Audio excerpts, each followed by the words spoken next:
जय श्री राम। उम्मीद करता हूँ आप सब बहुत अच्छे होंगे और आप इस वीडियो पर अगर क्लिक करके आए हैं तो डेफिनेटली आप जानना चाहते हैं कि हम किस तरीके से पढ़ाने वाले हैं, आपको क्या करना होगा पढ़ने के लिए और हमारे पास क्या है सिलेबस में। तो बहुत सही जगह पर आए हैं। शुरू करते हैं चलिए इसी के साथ आज के इस ओरिएंटेशन लेक्चर को, जिसमें हम ये जानेंगे कि आखिर जो बायोलॉजी है, पहली बात तो ये चीज़ क्या है। मैं आपको ये लेक्चर समझा नहीं रहा हूँ, मैं आपको ये लेक्चर बता रहा हूँ, क्योंकि ये पढ़ाई नहीं है, ये पढ़ाई को करने का एक तरीका बनने वाला है। ठीक है, बात यह है कि जो बायोलॉजी है इसमें दो चीज़ आती हैं, एक आती है लॉजी, एक आती है बायो। बायो का मतलब होता है लिविंग, और लिविंग का मतलब इसमें लाइफ बसती हो। लाइफ किस में होती है? किसी लिविंग ऑर्गेनिज्म में, राइट। उसी बायो या फिर उसी लाइफ या फिर उसी लिविंग ऑर्गेनिज्म की स्टडी को आप कहते हो लॉजी। लॉजी वर्ड आता है स्टडी के लिए, सही है। जिसका मतलब किसी लिविंग ऑर्गेनिज्म की या फिर लाइफ की स्टडी करने के लिए हम बायोलॉजी शब्द का इस्तेमाल करते हैं। जो बायोलॉजी है इसकी दो ब्रांचेस हैं, एक होती है प्लांट्स को लेकर, एक होती है एनिमल्स को लेकर, है ना। क्योंकि living organism majorly, I am saying majorly, these living organisms are of two types. क्या और तरह के नहीं होते? होते हैं, लेकिन अभी के लिए आप ये मानो कि प्लांट्स और एनिमल्स दो मेजर टाइप के लिविंग ऑर्गेनिज्म हैं। प्लांट्स की अगर हम बात करते हैं, जब हम प्लांट्स की स्टडी करते हैं तो वर्ड आता है बॉटेनी या फिर बॉटनी। एनिमल्स की बात करते हैं तो वर्ड आता है जूलॉजी, सही है क्या। एक्चुअली जो ZOO नाम का शब्द है, ZOO, इस जू का मतलब होता है चलायमान, माने मूवेबल, जो चीज़ मूव कर सके। हम ऑर्गेनिज्म मूव कर सकते हैं ना, लेकिन प्लांट्स मूव नहीं कर सकते, सही है क्या।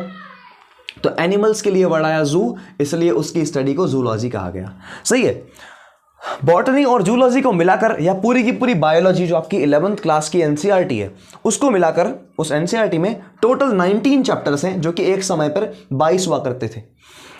19 चैप्टर में से जो यूनिट्स टोटल बांटी गई हैं, 19 चैप्टर्स ऐसे ही नहीं दिए गए हलवा पूड़ी की तरह कि चलो खाते रहो, नहीं, 5 यूनिट्स में बांटा हुआ है। हर एक यूनिट का बड़ा शानदार मतलब है। कई बार क्या करते हैं टीचर्स, कई सारे टीचर्स ऐसा करते हैं, चैप्टर नंबर 1 से शुरू कर देते हैं, माने 1 2 3 4 5 6 7 8 डैश डैश डैश 19 चैप्टर्स इतने टोटल हैं, वो फर्स्ट चैप्टर से ही स्टार्ट कर देते हैं और लंका लगनी शुरू हो जाती है। कायदे से ऐसा नहीं करना चाहिए। हमारे पास 1 2 3 4 और 5, ये 5 यूनिट्स हैं। इन यूनिट्स में से पहले किसे पढ़ना चाहिए, उसके पहले मैं आपको छोटी सी बात यहाँ पर बताना चाहूँगा, जो कि आप सबको पता भी होगी।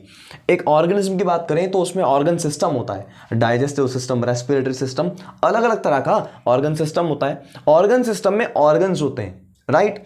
ऑर्गन्स में टिश्यूज होते हैं, टिश्यूज में सेल्स होती हैं। अब सोच के बताओ, किसी को टिश्यूज के बारे में, किसी को सेल्स के बारे में अगर नहीं पता तो टिश्यूज के बारे में कैसे जान पाएगा। किसी को टिश्यू के बारे में नहीं पता तो वो ऑर्गन्स और ऑर्गन सिस्टम के बारे में कैसे जान पाएगा। और अगर किसी को ऑर्गन सिस्टम के बारे में नहीं पता तो वो ऑर्गेनिज्म की स्टडी कैसे करेगा।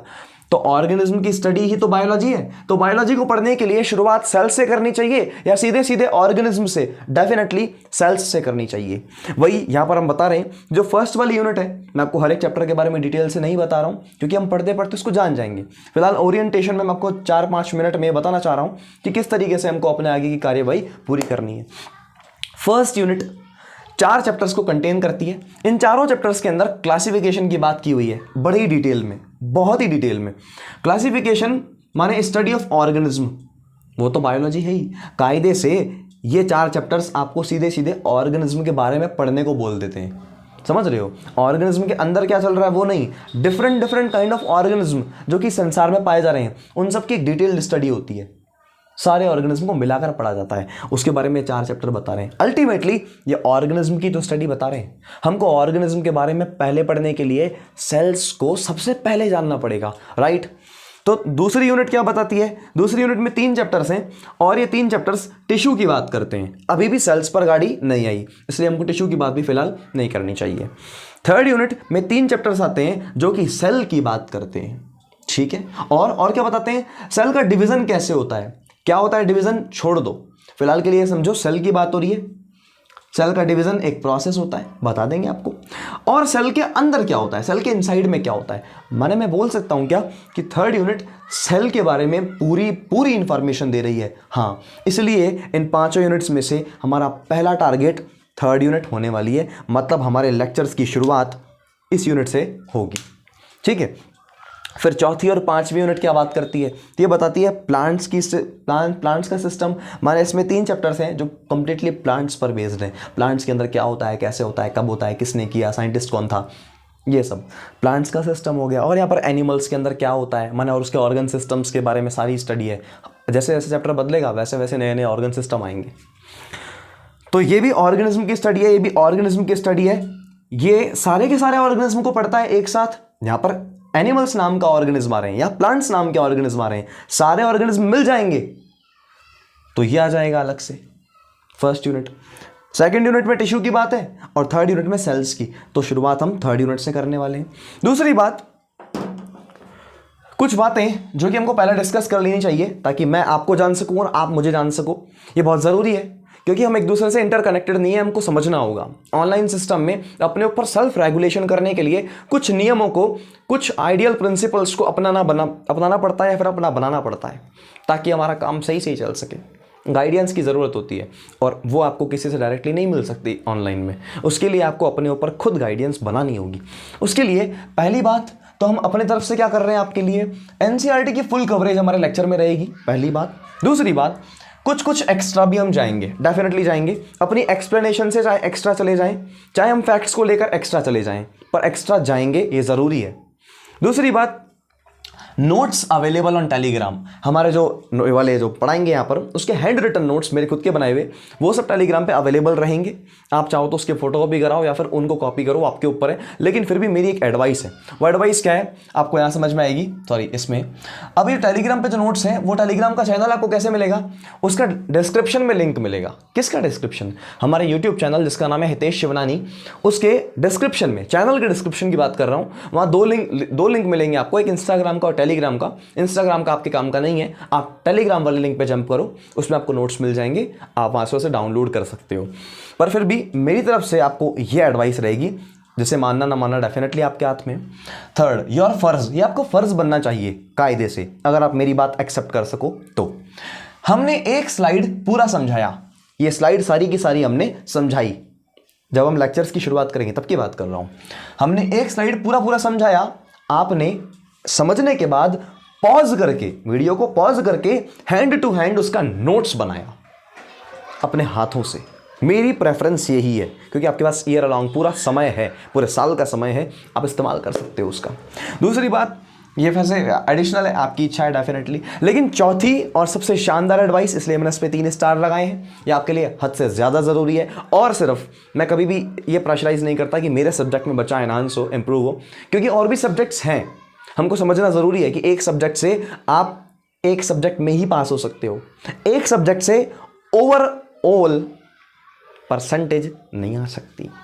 उसके लिए आपको सारे सब्जेक्ट्स को पढ़ना पड़ेगा। और किसी भी सब्जेक्ट को याद करने का, समझने का, याद रख पाने का एक ही तरीका है कि आप डेली रोज़ फर्स्ट पेज से रिवीजन ज़रूर करो। मैं आपको समझाता हूँ ये चीज़ क्या है।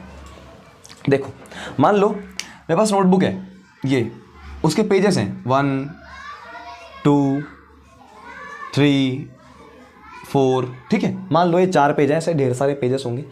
आप पहले दिन पर आए, हमने ये पढ़ लिया, ठीक है, इस चैप्टर को हमने लिखवा दिया, क्लास में समझा दिया, आपने घर गए और इस पेज को पूरा पढ़ दिया, जस्ट रिलैक्स, सो गए, बात खत्म।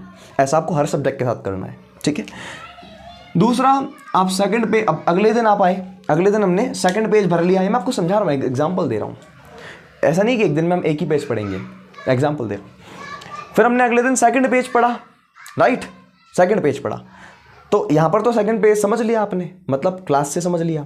रिवीजन करोगे तब क्या करोगे, तब ताज़ा सेकंड पेज को रिवाइज करो, मतलब पूरा पढ़ो जो उस दिन पढ़ाया, और पिछले दिन वाला फर्स्ट पेज भी पढ़ो। मतलब पहले दिन आपने सिर्फ इस पेज को एक बार पढ़ा था, जितने क्रॉस लगा रहा हूँ उतनी बार पढ़ रहा हूँ। अगले दिन आपने सेकंड पेज को पढ़ा और फर्स्ट पेज को एक बार और पढ़ा, ठीक है। अब आप थर्ड पेज पर चले गए, अगले दिन आपने थर्ड पेज लेक्चर से समझा, एग्जाम्पल से, एग्जाम्पल दे रहा हूँ। थर्ड पेज आपने समझा, घर जाके मतलब घर पे ही हो, थर्ड पेज आपने पढ़ा, एक बार पढ़ लिया, फिर फर्स्ट का भी रिवीजन किया, सेकंड का भी रिवीजन किया। अगले दिन फोर्थ पेज यहाँ से समझा, ताज़ा उसका रिवीजन आपने किया, फर्स्ट का भी किया, सेकंड का भी किया, थर्ड का भी किया। सही है क्या? ऐसा करने से आप जिस पेज को पढ़ रहे हो उसे तो आपने पढ़ा, लेकिन पीछे के सारे जो पन्ने हैं उनका रिवीजन एक से ज़्यादा बार हो रहा है। अब कायदे से देखा जाए, जब आप 4 से 40 पे पहुँचोगे, 4 से 40 पे पहुँचोगे तो इसका रिवीजन बहुत ज़्यादा हो जाएगा। ऐसा करने से क्या होगा, इन फ्यूचर जैसे जैसे आपके 6 महीने बीतेंगे, 5 महीने, 4 महीने बीतेंगे, या मान लो आपके 2 मंथ भी बीतते हैं, अगर 2 महीने भी आप बिताते हो इस तरीके से पढ़ने पर, तो आपको पता लगेगा कि आधी नोटबुक, अगर मान लो आधी नोटबुक भर गई, तो आधी नोटबुक का रिवीजन मैं कई बार कर चुका हूँ। और कई बार का मतलब समझ रहे हो, कई बार का मतलब समझ रहे हो, 4 पेज पढ़ने में आपने 4 दिन लगाए थे ना, 4 दिन लगाए थे, तो इसका रिवीजन तो आपने एक बार किया क्योंकि उसी दिन पढ़ा, लेकिन फर्स्ट पेज का रिवीजन कितनी बार हुआ, 4 बार। इसका कितनी बार हुआ, 3 बार। इसका कितनी बार हुआ, 2 बार। सोचो ऐसा करते करते मैं 10 पे पहुंचता तो पहला पेज कितनी बार पढ़ा जा चुका होता, 10 बार। ये कितनी बार पढ़ा जा चुका होता, 9 बार। ये 8 बार। ऐसे करके तो क्या इतने 10 बार जिस पेज को पढ़ लोगे, क्या वो पेज दिमाग पे छप नहीं जाएगा? यही बताने के लिए। और हमारे दिमाग पर जो छपता है ना, एग्जाम में हम वही लिखते हैं। फर्क नहीं पड़ता कि आपने नोटबुक में कितना लिखा, फर्क नहीं पड़ता कि आपने क्लास में ध्यान दिया, कम दिया, ज़्यादा दिया। फ़र्क तो इसी बात से पड़ता है कि आपके दिमाग में है क्या, आपके दिमाग में कितना याद है, आपको कितना मेमोराइज है चीज़ों को, कितनी कमांड आपने कर रखी है अपनी बुक पर। क्योंकि एग्जाम में तो आप वही लिखोगे जो आपके ब्रेन में है, आपके नोट्स में चाहे कितना ही चांदी हो, हाँ कि नहीं। इसलिए ये तरीका मेरी तरफ से आपको दिल से एडवाइस है। इसे आप मानते हैं नहीं मानते हैं वो आपकी इच्छा है, वैसे मानना चाहिए, अच्छी बात है, बट फिर भी वो आप पे डिपेंड करता है। लेकिन अगर इसे मानते हैं तो definitely cherry on the cake, सोने पर सुहागा होगा, आपके लिए बहुत फ़ायदेमंद बात होगी। यही था हमारे बैच का orientation. So all the best for your journey. इसके बाद हम केमिस्ट्री का ओरिएंटेशन भी लेकर आएंगे, बट थोड़ा सा टाइम लगाकर। खैर फिलहाल के लिए आप बायोलॉजी को समझ गए, हमें समझ गए, हम आपको जानेंगे। इसी के साथ आपको ऑल द बेस्ट, आगे बढ़ो, सदा आगे बढ़ो। जय श्री राम।